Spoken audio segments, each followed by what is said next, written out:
मतलब भाई दिल्ली में पासपोर्ट लगता है और लोग नहीं जा रहे दिल्ली, हमें क्यों रोका जाता है दिल्ली जाने से? ये तब भी गद्दार थे, ये आज भी गद्दार हैं। अरे मेरे जैसे का भी फोन लग रहा है, तुम चिंता क्यों मानते हो? इसको तो अपने मंत्रियों पे विश्वास नहीं है, अपने मंत्रियों की भी जासूसी करा रहा। गिरफ्तारी देंगे, जेल जाएंगे, तिहाड़ में जाएंगे। ओबीसी का मंत्री तो यो प्रधानमंत्री बना बैठा, इसने क्या कर दिया? कुछ नहीं फर्क पड़ता हमसे, तो फिर सरकार क्यों डरती है 200 आदमियों से? हम तो अपने चलिए सरकार दिल्ली डरती है ट्रैक्टर से, हमने ट्रैक्टर से भी मना कर दिया कि आप अपनी हमें सरकारी बस दें, हम उसका किराया देंगे, जो भी एक पैसेंजर का जहाँ से भी हम बैठेंगे जहाँ तक जाएंगे किराया देंगे, और शाम को फिर हमें गाड़ी वहीं छोड़ दे, वापसी का किराया देंगे। तो इसलिए हम लोग शांतिपूर्वक जा रहे हैं, और सरकार 200 आदमियों से डर गई। जब तक संसद का सत्र चलेगा तारीख से लेके कंटिन्यूस 200 आदमी अलग अलग जाएंगे। देखा शब्द युद्ध शब्द का प्रयोग तो भारत के प्रधानमंत्री महोदय ने भी किया है, और किसान तो जब से पैदा होता है और जब तक मरता है वो तो युद्ध ही लड़ता है। ये वोट की चोट, क्योंकि हमने किसानों ने 3 इंजेक्शन बनाए हैं वैक्सीन के। एक वैक्सीन हम इसको लगा चुके हैं बंगाल में, दूसरी डोज लगेगी 2022 में, वो उत्तर प्रदेश, उत्तराखंड, पंजाब में लगेगी, और तीसरी डोज भर के पूरे देश के अंदर लगेगी 2024 में। देश का अगर भारत को अगर बदनाम कर रहे हैं तो भारत को सबसे ज़्यादा बदनाम करने में प्रधानमंत्री नरेंद्र मोदी जी का हाथ है। आप बताइए, एक जब देश का प्रधानमंत्री बोलता है पूरी दुनिया सुनती है, और प्रधानमंत्री बनारस में खड़ा होकर कह रहा है कि हमारे यहाँ निष्पक्ष चुनाव हुए हैं उत्तर प्रदेश में। क्या उसको लखीमपुर खीरी की बेटी नहीं दिखाई दी जिसका चीरहरण हुआ उत्तर प्रदेश? और क्या करें भाई, तू तो हमें मारने के लिए बैठा, क्या हम तुम्हारे लिए हार लेके बैठे हैं? चूरमा खिलाने के लिए बैठेंगे भाई? इस बार देश बचा लो मौका है, बीजेपी एक धोखा है। ये मोहन भागवत लो, आरएसएस लो, बीजेपी लो, सारे सांसद लो बीजेपी के, सारे विधायक लो, सारे मुख्यमंत्री बीजेपी के लो, पंजाब बंगाल में सारे थे, और किसान यहाँ से 1500-2000 किलोमीटर गया, इसको वहाँ पटकनी दे दिया, और उत्तर प्रदेश में तो हम रह में। क्या आप लोग टिकैत साहब कह रहे हैं कि डर गई है सरकार 200 लोगों से? भाई बिल्कुल डरी है। अगर 200 किसानों को भी परमिशन नहीं देंगे तो फिर किसे देंगे? ये बताते हैं कि कोरोना है। मैं पूछता हूँ, जब 200 आदमी से कोरोना है तो वे जो 750 आदमी संसद में बैठे हैं वो कैसे है? तो अभी सिंघू बॉर्डर पर भाजपा के लोग आए थे, सुनने में आया का वहाँ पर लोगों को उपद्रव मचा रहे थे कि क्योंकि कल उन्हें जाना है, तो हटाने की कोशिश कर रहे थे। तो क्या लगता है कि भाजपा लगातार कोशिश कर रही है वहाँ पर? देखिए, अगर ऐसा हुआ है तो ये भारत का दुर्भाग्य है कि यह एक अन्नदाता शांतिपूर्वक सड़क पे कर रहा है। अभी हमारे पास खबर नहीं आई कि हम शांतिपूर्वक कर रहे हैं। हम किसके खिलाफ हैं? सरकार के। अगर उनको हमसे परेशानी है तो वो भी सरकार के खिलाफ प्रदर्शन करें ना, हमें सरकार हटाए। ये गुंडे हमें नहीं हटा सकते, भाजपा के गुंडों से नहीं हटेंगे हम। पूरी प्लानिंग आपकी क्या है? पूरी प्लानिंग है कि शांतिपूर्वक हम लोग जाएंगे, वहाँ बैठेंगे, अंदर की संसद की कार्रवाई भी सुनेंगे और अपनी चर्चा भी करेंगे, अपनी मांग उठाएंगे बैठ कर के शांतिपूर्वक। कितने बजे से कितने बजे तक? और देखिए, सुबह जैसे ही संसद चलेगी हम भी बैठेंगे, जैसे ही शाम को संसद खत्म होगी हम वहाँ से आ जाएंगे, अगले दिन दूसरे जाएंगे। जब तक संसद का सत्र चलेगा 22 तारीख से लेके कंटिन्यूस 200 आदमी अलग अलग जाएंगे। तो संसद सत्र जो चल रहा है इसमें तो बताया जा रहा है विपक्ष जो है हमेशा अंतर्राष्ट्रीय साजिश कर रहा है, तमाम मामले भी उछल रहे हैं, और इसी बीच आप लोग भी जा रहे हैं। नहीं, अंतर्राष्ट्रीय क्या है? अगर हमारी आवाज़ ये हमारे जनप्रतिनिधि नहीं उठाएंगे तो हमने साफ कह दिया है कि वो किसी भी पार्टी का हो, अगर किसान की आवाज़ अंदर नहीं उठाई और वॉकआउट किया तो देश की जनता उस सांसद का वॉकआउट कर देगी जो हमारी बात अंदर ना कह के संसद से वॉकआउट करके आए। वॉकआउट नहीं होगा इस बार, जो होगा संसद के अंदर होगा। जो इन्हें करना संसद के अंदर करें। किसान की बात संसद के अंदर उठाएं, पूरे जोर से उठाएं। हम भी तो देखना चाहते हैं कि जो सत्ता पक्ष में बैठे हुए लोग हैं, जो कहते हैं हम किसान पुत्र हैं, तो वो किसान पुत्र है कहाँ, वो बात उठा रहे हैं, वो सब देखेंगे हम लोग। क्या फर्क पड़ता है आप लोगों के जाने से 200 लोगों के सरकार के ऊपर क्या फर्क पड़ेगा? आखिर इतने विपक्ष हैं, वहाँ मामले उठाते हैं, हंगामा हो जाता है और आप लोग जंतर मंतर पे क्या करेंगे? अच्छा, कुछ नहीं फर्क पड़ता हमसे, तो फिर सरकार क्यों डरती है 200 आदमियों से? हम तो अपने चलिए, सरकार दिल्ली डरती है ट्रैक्टर से, हमने ट्रैक्टर से भी मना कर दिया कि आप अपनी हमें सरकारी बस दें, हम उसका किराया देंगे, जो भी एक पैसेंजर का जहाँ से भी हम बैठेंगे, जहाँ तक जाएंगे किराया देंगे, और शाम को फिर हमें गाड़ी वहीं छोड़ दे, वापसी का किराया देंगे। तो इसलिए हम लोग शांतिपूर्वक जा रहे हैं, और सरकार 200 आदमियों से डर गई। अभी तो 4 लाख ट्रैक्टर वही हैं, 25 लाख लोग वही हैं, और जिस दिन जाएंगे डंके की चोट पर ट्रैक्टर जाएंगे, फिर इनसे नहीं रुकेंगे। तो आप लोग चाहते क्या हैं? वहाँ जा करके क्या होगा आखिर? क्या क्या आप लोग मतलब भाई, दिल्ली में पासपोर्ट लगता है, और लोग नहीं जा रहे दिल्ली, हमें क्यों रोका जाता है दिल्ली जाने से? तो अगर 26 जनवरी को भी आप लोग गए थे, इतने लोग गए थे, अब जा रहे हैं 200 लोग 200 लोग जा रहे हैं। अपने आधार कार्ड, फोटो, आइडेंटिटी पहले से हमने दे दी है, और हमारे किसान संगठनों ने ये उस सरकार से प्रॉमिस भी किया है कि हमारे 200 व्यक्ति अगर कोई गलत व्यवहार करते हैं, उसका संगठन के हमारे वे जिम्मेदार होंगे। फिर क्यों डरती है सरकार?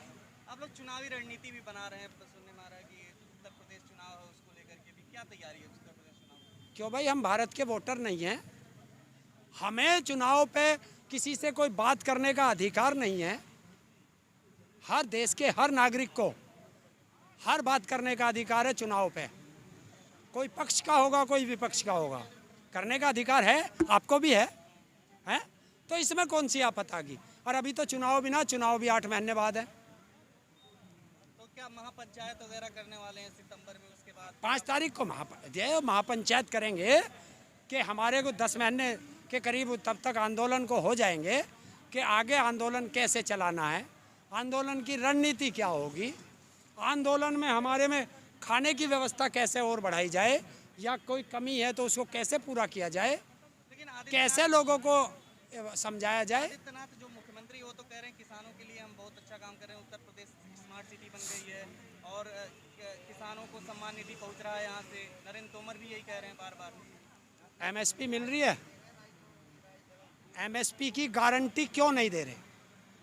हम दवाई खरीदते हैं MRP पे खरीदते हैं, हम बीज खरीदते हैं MRP पे खरीदते हैं, हम खाद खरीदते हैं MRP पे खरीदते हैं, हम ट्रैक्टर खरीदते हैं MRP पे खरीदते हैं, हम ये ट्रॉली खरीदते हैं MRP पे खरीदते हैं, हम कपड़ा खरीदते हैं, हर चीज़ तो हम MRP पे खरीदते हैं। तो हम तो मिनिमम मांग रहे हैं, मिनिमम सपोर्ट प्राइस, और वो भी जो सरकार ने तय करा। तो क्या हमारा अधिकार नहीं है अपनी फसल के दाम मांगने का? तो कैसे विरोध करेंगे आप लोग उत्तर प्रदेश में? उत्तर प्रदेश का चुनाव है, उत्तर प्रदेश में कैसे विरोध? देखिए, वोट की चोट, क्योंकि हमने किसानों ने 3 इंजेक्शन बनाए हैं वैक्सीन के। एक वैक्सीन हम इसको लगा चुके हैं बंगाल में, दूसरी डोज लगेगी 2022 में, वो उत्तर प्रदेश, उत्तराखंड, पंजाब में लगेगी, और तीसरी डोज भर के पूरे देश के अंदर लगेगी 2024 में। लेकिन ये कहा जा रहा है जो लोग विपक्ष में हैं या जो लोग किसान हैं या तमाम लोग इस तरीके के जो एक्टिविस्ट हैं, पत्रकार हैं, उनकी भी जासूसी करा रही है सरकार। तो आपको डर नहीं लगता कि इससे सरकार आपके ऊपर नज़र रख रही है? देखिए, अगर ये प्रजातंत्र होता तो ऐसा नहीं होता, ये राजतंत्र है। जब एक व्यक्ति की सरकार हो जाएगी तो ऐसा होगा, वो नहीं चाहता। ये क्यों कि आप देखो ना, इनको डर लगता है, और जब जब राजा डरता है ऐसे गलत काम करता है। इसको डर लगता है कि तेरे जो राज हैं वो जनता खोल देगी, तो जनता को दबाने के लिए, क्योंकि पत्रकार बहुत वो होते हैं, इसको तो अपने मंत्रियों पे विश्वास नहीं है, अपने मंत्रियों की भी जासूसी करा रहा, तो क्या कहोगे ऐसे राजा को? तो फिर क्या ये चुनाव जीतने के लिए तो फिर उत्तर प्रदेश की भी जासूसी करा सकते हैं इस तरह उत्तर प्रदेश? हो रही है, सबकी जासूसी होती है। अरे मेरे जैसे का भी फोन लग रहा है, तुम चिंता क्यों मानते हो? तो फिर आप कैसे जो है इस लड़ाई को जीतेंगे? क्यों, लड़ाई जीतने में क्या है? हम कोई बात ऐसी करते ही ना। हमारी बात क्या होगी भाई? वहाँ से 100 ट्रैक्टर आने भाई, जनता को ले आओ। खाना आना भाई, कैसे आना? वहाँ से खाने की कमी हो रही भाई, गांव से भेजो। यही तो हमें काम है। इस पे क्या हमारी जासूसी करेंगे? टिकैत साहब पे तो एफआईआर भी इसीलिए हो गई, युद्ध शब्द का प्रयोग कर दिया। क्यों युद्ध का शब्द? युद्ध शब्द का प्रयोग तो भारत के प्रधानमंत्री महोदय ने भी किया है। और किसान तो जब से पैदा होता है और जब तक मरता है वो तो युद्ध ही लड़ता है। सर्दी से, बरसात से, गर्मी से, तूफान से, जंगली जानवरों से, सबसे युद्ध ही तो लड़ता आ रहा। ये युद्ध ही तो है। अभी बरसात आ रही है, तेज हवाएं चलेंगी, मकान उड़ जाएंगे। तो यही तो कहा है कि युद्ध होगा मौसम से, युद्ध होगा बारिश से। भाई मकान तैयार कर लो। तो यही तो है। और क्या, सरकार से कोई लड़ पाया युद्ध जो हम लड़ेंगे? तो ये शब्द जो किसी ने भी इसे गलत तरीके से वे में ले गया, वो गलत है। ये हमेशा बार बार स्थिति क्यों आती है कि ये कहा जाता है, भारत से जोड़ के देखा जाता है कि भारत देश का नाम बदनाम करने की कोशिश कर रहे हैं कुछ लोग, उसमें किसानों का भी नाम आता है। देश का, अगर भारत को अगर बदनाम कर रहे हैं तो भारत को सबसे ज़्यादा बदनाम करने में प्रधानमंत्री नरेंद्र मोदी जी का हाथ है। आप बताइए, एक जब देश का प्रधानमंत्री बोलता है पूरी दुनिया सुनती है, और प्रधानमंत्री बनारस में खड़ा होकर कह रहा है कि हमारे यहाँ निष्पक्ष चुनाव हुए हैं उत्तर प्रदेश में। क्या उसको लखीमपुर खीरी की बेटी नहीं दिखाई दी जिसका चीरहरण हुआ?